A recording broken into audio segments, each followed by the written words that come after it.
नमस्कार, मैं हूं अनुराग चड्ढा। इनसाइड विद अनुराग में आपका स्वागत है। दोस्तों, बिहार चुनाव में स्टार प्रचारक बनने और सपा में नंबर 2 की हैसियत पाने के बाद आजम खान अपने पुराने फॉर्म में वापस आ चुके हैं और सीधे योगी आदित्यनाथ और उनकी पुलिस पर हमलावर हो चुके हैं। दरअसल आजम खान ने अपने जेल के दिनों को याद करते हुए बताया कि कैसे योगी की सरकार में आजम और उनके बेटे को एनकाउंटर का डर सता रहा था कि कोई भी रात उनकी आखिरी रात हो सकती थी। इसी मुद्दे पर बात करते हुए आजम खान ने बताया कि रात के करीब 3 या 3:30 बजे मुझे सोते से उठाया गया। मेरे लिए अलग गाड़ी थी और मेरे बेटे अब्दुल्ला के लिए दूसरी बड़ी गाड़ी। मैंने अधिकारियों से कहा कि मेरे बेटे को साथ भेजिए, अलग क्यों ले जा रहे हैं। उन्होंने कहा, आपकी और इनकी जेलें अलग अलग हैं, रास्ते में या पहुंचकर पता चल जाएगा। आजम यहीं नहीं रुके। उन्होंने कहा, मैंने जेल में सुन रखा था कि एनकाउंटर हो रहे हैं। उस वक्त दिल में अजीब सी घबराहट थी। मैंने अब्दुल्ला को गले लगाया और कहा, बेटे जिंदगी रही तो फिर मिलेंगे, नहीं रही तो ऊपर मिलेंगे। मुझे यकीन नहीं था कि हम दोबारा मिल पाएंगे। दरअसल अक्टूबर 2023 में जब ये जेल ट्रांसफर हुआ था, तब आजम को रामपुर से सीतापुर और अब्दुल्ला को हरदोई जेल भेजा गया था।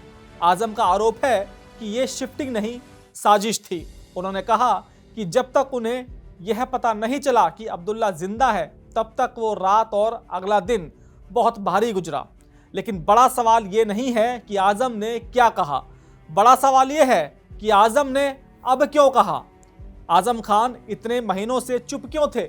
जेल से बाहर आने के बाद भी वो राजनीतिक बयानों से बच रहे थे, लेकिन जैसे ही समाजवादी पार्टी ने उन्हें बिहार चुनाव के लिए स्टार प्रचारक की लिस्ट में डाला, जैसे ही अखिलेश यादव ने उन्हें फिर से पार्टी में नंबर 2 का कद वापस दिया, आजम खान के तेवर बदल गए। ये जो एनकाउंटर का डर आजम दिखा रहे हैं, ये अब डर नहीं, ये हमला है।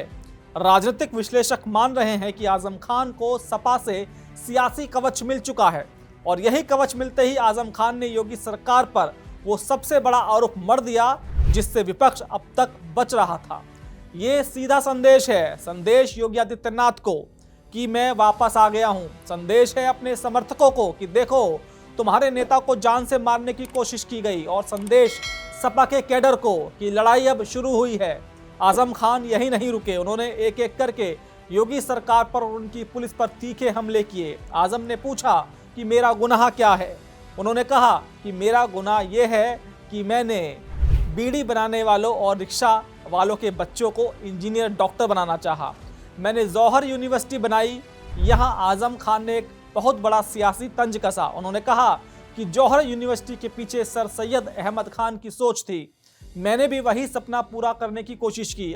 सर सैयद को अंग्रेजों से सर का खिताब मिला और मुझे नारा, जो आजम का सर लाएगा वही राम भक्त कहलाएगा। यानी वो अंग्रेजों के शासन को योगी के शासन से ज़्यादा बेहतर बता रहे हैं। उन्होंने योगी सरकार पर तंज कसते हुए उन मुकदमों का भी जिक्र किया जिन्हें वो बेबुनियाद बताते हैं। आजम ने कहा, मुझ पर और मेरे परिवार पर 94 यानी कि 94 मुकदमे दर्ज किए गए। और मुकदमे क्या हैं? एक FIR में लिखा गया कि मैंने पायल और मुर्गियाँ चुरा ली। एक केस में लिखा गया है कि मैंने शराब की दुकान लूटी और गल्ले से 16,000 रुपये चुराए, और उसी केस में मेरी बीवी को भी मुलजिम बना दिया गया। आजम खान का यह बयान सीधा योगी सरकार के इकबाल पर हमला है।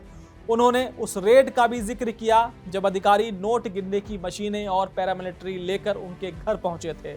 आजम ने कहा कि मेरे घर में 2-2 फीट पानी भरा था, बिजली नहीं थी, मेरे पास सिर्फ 500 रुपये थे, बेटे अब्दुल्ला के पास 11,000 और बीवी के पास 100 ग्राम सोना, फिर भी हमें चोर कहा गया। अब समझिए कि इस पूरे खेल के सियासी मायने क्या हैं। आजम खान की वापसी और उनकी बयानबाजी के मुस्लिम यादव समीकरण के एम फैक्टर को जबरदस्त बूस्ट देगी। आजम खान सिर्फ एक नेता नहीं, वो पश्चिमी यूपी में और खास तौर पर मुस्लिम वोटरों के बीच एक सिंबल हैं। योगी सरकार की उन पर हुई कार्रवाई को मुस्लिम उत्पीड़न के नैरेटिव से जोड़ा गया है। अब आजम खान का ये एनकाउंटर वाला बयान उस नैरेटिव को और पक्का करेगा। आजम खान का ये बयान अखिलेश यादव के लिए एक मास्टर स्ट्रोक भी है और रिस्क भी। मास्टर स्ट्रोक इसलिए कि उन्होंने अपने सबसे वफादार और मजबूत मुस्लिम नेता को वापस लाकर पार्टी कैडर को चार्ज कर दिया है। लेकिन रिस्क इसलिए कि आजम खान की ये एग्रेसिव पॉलिटिक्स कहीं सपा के सॉफ्ट हिंदुत्व या पीडीए के नैरेटिव को हाईजैक ना कर ले। कुल मिलाकर आजम खान का यह एनकाउंटर वाला खुलासा उनकी जेल की फांसी घर वाली कहानी और मुर्गी पायल चोरी वाले तंज, ये सब एक सोची समझी राजनीतिक स्क्रिप्ट का हिस्सा है। जेल से बाहर आकर और सपा में अपना नंबर 2 का कद वापस पाकर आजम खान ने 2027 की बिसात बिछा दी है। उन्होंने साफ कर दिया है कि वो अब चुप नहीं बैठेंगे। ये डर का बयान नहीं, ये ललकार का बयान है। आजम खान ने विक्टिम का चोला उतार कर एग्रेसर का चोला पहन लिया है और इस सियासी महाभारत में उनका पहला और सीधा निशाना मुख्यमंत्री योगी आदित्यनाथ है। वहीं अगर भाजपा के नजरिए से देखें तो आजम खान का यह एग्रेसिव अंदाज बीजेपी के लिए सियासी तोहफा है। बीजेपी कब से इंतजार कर रही थी कि सपा अपने नरम एजेंडे से बाहर निकले। अब बीजेपी आसानी से कहेगी कि देखिए सपा वापस आ गई अपनी पुरानी राजनीति पर। यह पीडीए सिर्फ मुखौटा है, असली चेहरा आजम खान और अतीक की पैरवी करना है। बीजेपी आजम के इस बयान को हिंदू विरोधी या माफिया समर्थक बताकर अपने कोर वोटर यानी कि हिंदू को लामबंद करेगी।